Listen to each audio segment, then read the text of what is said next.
Thank you, Madam Chair, and thanks to our witnesses, especially to the Auditor General's report. Very good work done from your department. So, but I'll begin with a quote from Nunatsiaq News, August 5th of 2015. Russia is seeking to expand its Arctic territory by 1.2 million square kilometers in the resource-rich Arctic waters around the North Pole. That's the gist of Russia's new submission to the United Nations for the UN Convention on the Law of the Sea, which claims the seabed and its subsoil in the Central Arctic Ocean, which is natural prolongation of the Russian land territory.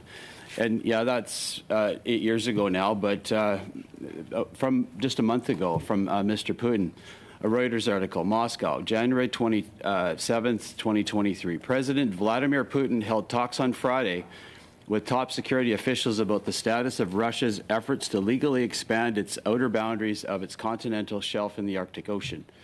Russia in 2021 filed a submission to the United Nations seeking to redefine its continental shelf, which is to be believed to contain vast untapped resources of oil and gas.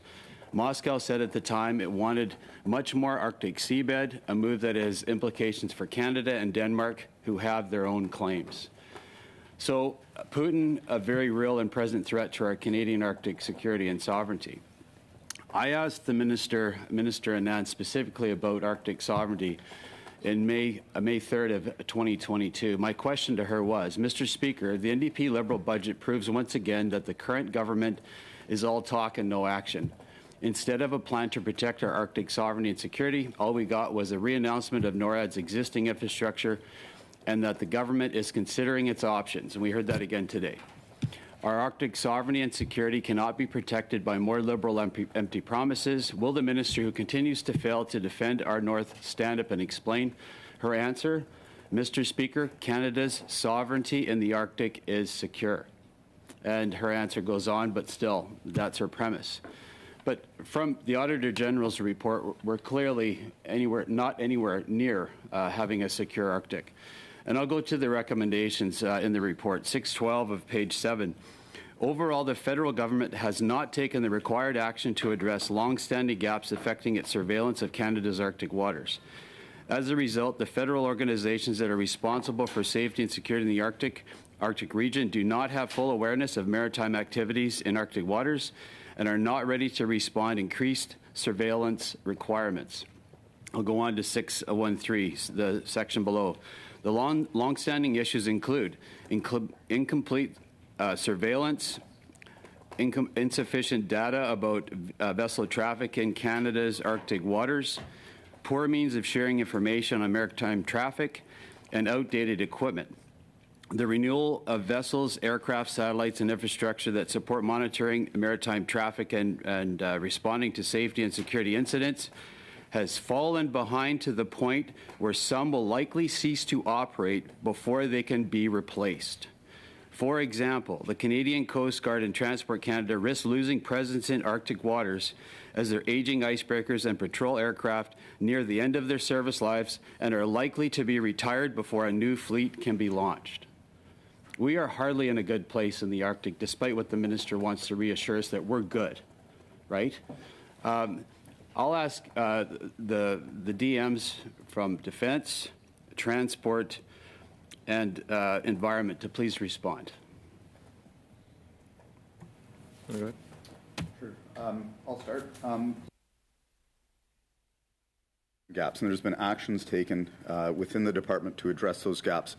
Firstly, with respect to situational awareness and the information sharing, as well as on the aircraft, as you stated. So first, with respect to some of the gaps, one of the first actions that the department is doing is reviewing the working group. There are changes to the working group and how it operates to make it more nimble and responsive, and to identify where those gaps are. As the audit noted, there were the framework was old and outdated, and so that working group has met, and that action plan, or sorry, the revised framework will be approved by the end of this month. With respect, Deputy Minister, that sounds like a lot of talk and no action, exactly what I accused the Minister of. Can we move on to Mr. Matthews? I know my time is limited. Certainly, Madam Chair. couple of points. One, I would distinguish between issues around lack of awareness, which is what the Auditor General's report highlights, versus ongoing legal claims made by Russia in terms of land ownership and mineral rights, et cetera. In terms of closing gaps around awareness, the work that we are advancing is twofold. Number one, we are looking Arctic offshore patrol ships, new capability, and there's 3 more coming there. But also information sharing is critical. The OAG report does flag that some vessels self-report, others, smaller vessels, are under no obligation to do so. And it is multiple departments, including Coast Guard, who's not here today, who work together to actually build that picture. And so my colleague just flagged the information sharing. It's that information sharing around those smaller vessels that's critical. Just let me, and I appreciate some of the efforts that are being done. I've seen the AOPS, and some of the ships have been actually up there to see some of the icebreakers in action. And I applaud our Coast Guard and their efforts that are up there. They're working hard for us. But frankly, it doesn't say how are we going to fill these gaps that are clearly laid out in the Auditor General's report. You haven't answered that. You've talked about what's already being done, but haven't addressed the gaps.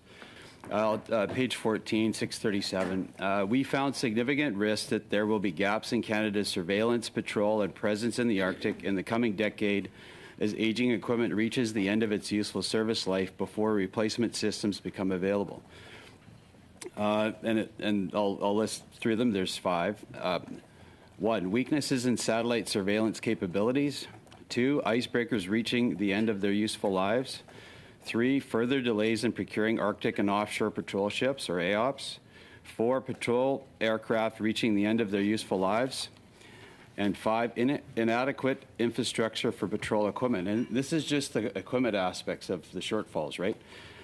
So I'm going to turn to page 16, which talks about the satellite surveillance and the capabilities. And I'd say it's top of mind for a lot of Canadians that saw a spy balloon float over Yukon and into the U.S. and various other devices that we're not sure where they came from. But with that lack of capacity to even keep track of that kind of stuff in our Arctic airspace, I'll go to page 16, 644. We found that current Canadian satellite-based surveillance capabilities do not meet the needs of national defense. That's now, right? And then we're going into a phase, I'll read further down, 646, where we kind of have it good now. It's going to get worse. So 646, the government acknowledges that it will take another decade for the Canadian Space Agency to launch a successor to the RadarSat Constellation mission, and that an interruption of satellite Earth observation services past 2026 is therefore a significant risk. And then on the following page, 647, it talks about these won't become operational till 2035.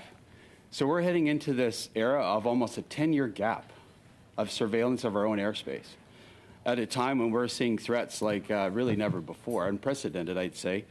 And this is all from a minister that says, hey, everything's great, and a prime minister that actually says that the Arctic is strategically important. Well, prove it then, Mr. Prime Minister. I don't see it. And I think even our northern premiers are voicing their concerns about with Putin and the threats there and other ambitions of other countries around the world. Many countries have Arctic policies now. I'm going to just finish with the conclusion and the question. It's coming. Don't worry. 667 of the conclusion page. We concluded, and this is your office, we concluded that the federal organization that we audited, Fisheries and Oceans Canada, the Canadian Coast Guard, Environment and Climate Change Canada, National Defence and Transport Canada, had not taken the action required to build the maritime domain awareness they had collectively needed to respond to safety and security risks associated with increasing vessel traffic in Arctic waters. While these organizations had identified gaps in maritime domain awareness, they had not taken sufficient measures to address them. Lastly, furthermore, the existing satellite service and infrastructure did not provide the capacity and the federal organizations needed to perform surveillance of Arctic waters. That's now. Delays in renewal of satellite ships and aircrafts risk compromising the presence of these organizations in Arctic waters. My question to you, Mr. Hayes, does the lack of equipment and lack of attention by this current government and the lack of action as a result, is our Arctic sovereignty and security compromised? So I would say in response to your question that the items that we have identified in our report vis-a-vis the equipment that is reaching the end of its useful life, or the information sharing, the ability to track non-emitting vessels, these are issues that the departments have identified years ago. They're long-standing issues. In our recommendation, recommendation at 6.66, we asked that the departments focus on identifying options and take action to acquire equipment in a timely manner and develop I'm and just going approve to interrupt you contingency just plans. quickly. I know time's short, but when we have a response from one of the ministries at the table today saying pursuing options, that doesn't get equipment built. That doesn't actually get the job done. So I'll let you finish. Our other recommendation also asks for concrete actions to be taken. For us, it's important that there's a complete picture in the Arctic, and the areas that we've identified as equipment that's ending their useful life without replacements coming, that creates a big concern. Contingency plans can be developed, but there's action that needs to be taken in addition to planning.